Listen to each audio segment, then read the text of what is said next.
হয়ে গেছে আমাদের কোপ্তা।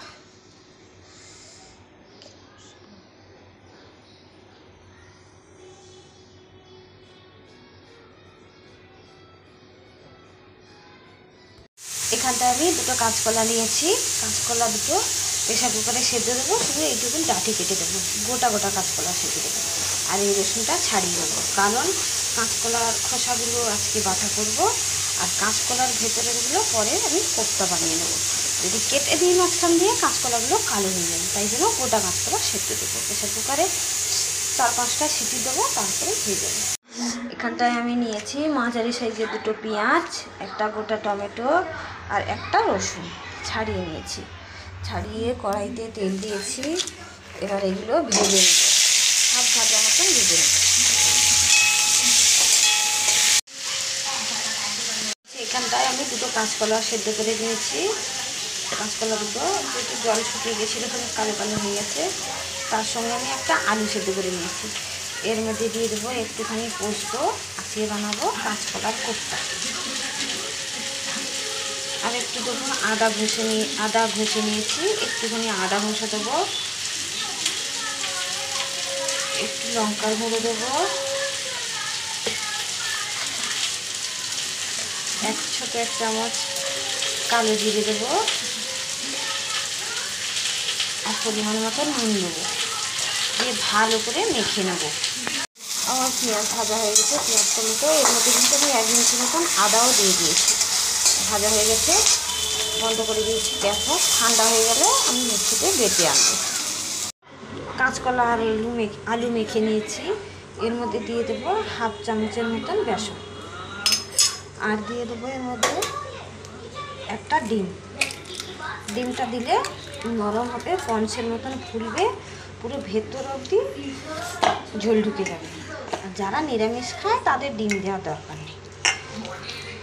এটা ভালো করে মাখিয়ে আমি ছোটো ছোটো বল বানিয়ে নেব। এখানে বলগুলো বানিয়ে রেখেছি, কড়াইতে সর্ষের তেল দিয়ে দিয়েছি। এবার একটা বল দিয়ে দেবো, দিয়ে ভেজে নেব। ভেজে নিয়েছি, সেই তেলে দিয়ে দেবো একটু ডালচিনি আর লবঙ্গ, এলাচটা আমার কাছে নেই, শেষ হয়ে গেছে। আর দেবো একটা তেজপাতা। এখানে আমি কোপ্তাগুলো ভেজে দিয়েছি, তারপরে দিয়ে দেবো বেটে রাখা আদা রসুন। মশলা দিয়ে আমার তেল ছেড়ে দিয়েছে, মশলা কষানো হয়ে গেছে। এর মধ্যে দিয়ে দেবো একটুখানি টক দই, একটু জিরে, হাফ চামচ জিরের গুঁড়ো, হলুদ গুঁড়ো, হাফ চামচেরও কম লঙ্কার গুঁড়ো, আর একটু মিষ্টি নিয়ে নিয়েছি, দিয়ে দেবো।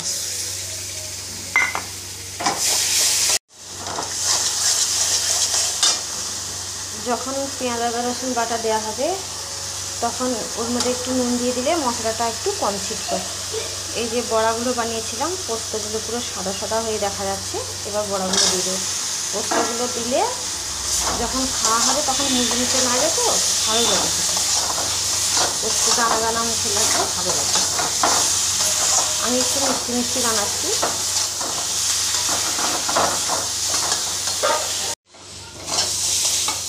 একবারে কষিয়ে নিয়েছি, নুন দিয়ে দিয়েছি আমি পেঁয়াজ ভাজার সময়। এবার দিয়ে দেবো জল, 1 বাটি জল দিয়েছি।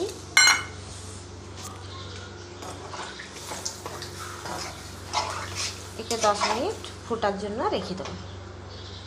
রান্না আমার হয়ে গেছে, ওইটুকুন ঝোল থাক, একটু পরে সব ঝোল টেনে নেবে, পুরো শুকিয়ে যাবে একটু পরে।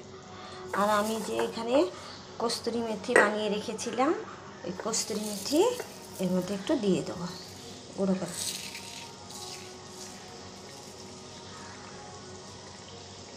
খুব সুন্দর সেন্টের গন্ধ বেরোবে, তাই উপর থেকে একটু কস্তুরি মেথি ছড়িয়ে দিলাম। আর আমি দুটো লেবু পাতা নিয়ে এসেছি, লেবু পাতাগুলো এর মধ্যে দেবো। গ্যাসটা অফ করে দিই, তাহলে বেশ সুন্দর গন্ধ লেবু সেন্ট বেরোবে। গ্যাস জ্বললে তখন যদি লেবু পাতা দেওয়া হয়, তাহলে তরকারিটা তেতো তেতো লাগবে, তাই জন্য আমি গ্যাস অফ করে দিলাম, যাতে সুন্দর সেন্টের গন্ধ বেরোবে।